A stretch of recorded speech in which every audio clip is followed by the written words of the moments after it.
جب امت میں انتشار چھا رہا تھا، جب نبی صلی اللہ علیہ وسلم کی جدائی مدینہ پر سایہ کر رہی تھی، اسی وقت ایک ایسی ہستی ابھری جس کے دل میں قرآن کی روشنی اور سیرت محمد صلی اللہ علیہ وسلم کی سچائی بولتی تھی۔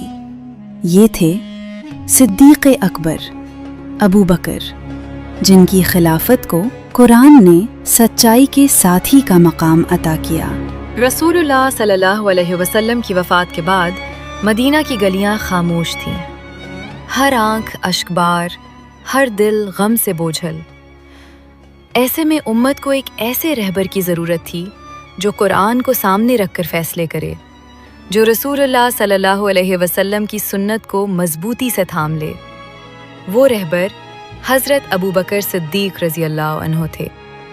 قرآن مجید میں براہ راست خلافت ابو بکر کا لفظ نہیں، مگر ان کی سچائی، استقامت اور رسول صلی اللہ علیہ وسلم کے ساتھ وفاداری کو اللہ نے واضح طور پر بیان کیا ہے۔ قرآن کی آیت سورہ توبہ آیت 40، اذ یقول لصاحبہ لا تحزن ان اللہ معنا۔ جب رسول نے اپنے ساتھی سے کہا غم نہ کرو، یقیناً اللہ ہمارے ساتھ ہے۔ یہ صاحب کوئی عام شخص نہیں، یہ ابو بکر صدیق ہی تھے۔ قرآن نے انہیں صاحب رسول کہہ کر وہ مقام دیا جو پوری امت میں کسی اور کو نہ ملا۔ اسی آیت نے علماء کے نزدیک ان کی خلافت کی اہلیت کی سب سے بڑی دلیل بنائی، کیونکہ جسے اللہ نے غار میں رسول صلی اللہ علیہ وسلم کا ساتھی بنایا، وہی امت کا قائد بننے کے لائق تھا۔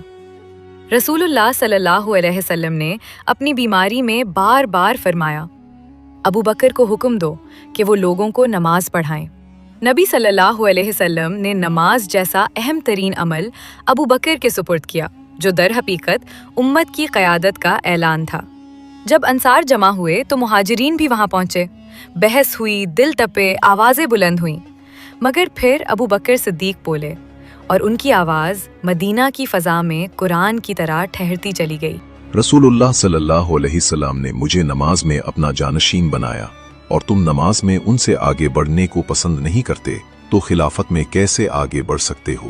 پھر انہوں نے عمر اور ابو عبیدہ کا ہاتھ پکڑ کر کہا، ان دونوں میں سے جسے چاہو اپنا خلیفہ بنا لو۔ یہ سن کر عمر کے آنسو بہہ پڑے، وہ آگے بڑھے اور ابو بکر کا ہاتھ پکڑ کر کہا، سب سے بہتر آپ ہیں، آپ ہی خلیفہ رسول ہیں۔ پھر سب نے بیعت کی۔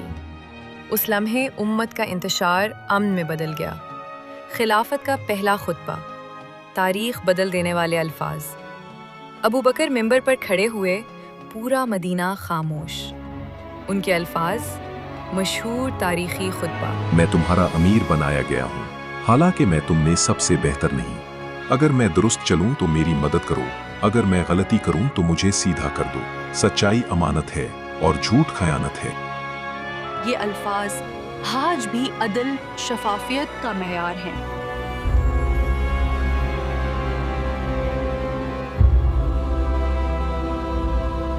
علماء کہتے ہیں کہ ابو بکر رضی اللہ کی خلافت وہی نظام تھا جس کا اشارہ قرآن نے دیا۔ سورہ نور آیت 55، وعدہ خلافت۔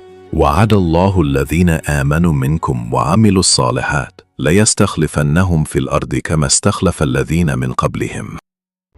اور اللہ نے وعدہ کیا ہے کہ تم میں سے جو ایمان لائے اور نیک اعمال کریں، انہیں زمین میں خلافت عطا کرے گا۔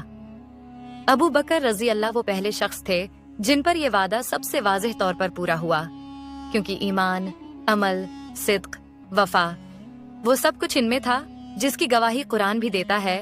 نبی صلی اللہ علیہ وآلہ وسلم کے بعد بہت سے قبائل اسلام چھوڑنے لگے، زکوٰۃ روک لی گئی، جھوٹے نبی کھڑے ہو گئے، پورا عرب ٹوٹنے کے دہانے پر تھا، لیکن ابو بکر رضی اللہ اٹھ کھڑے ہوئے، وہی نرم دل انسان، مگر دین کے معاملے میں فولاد۔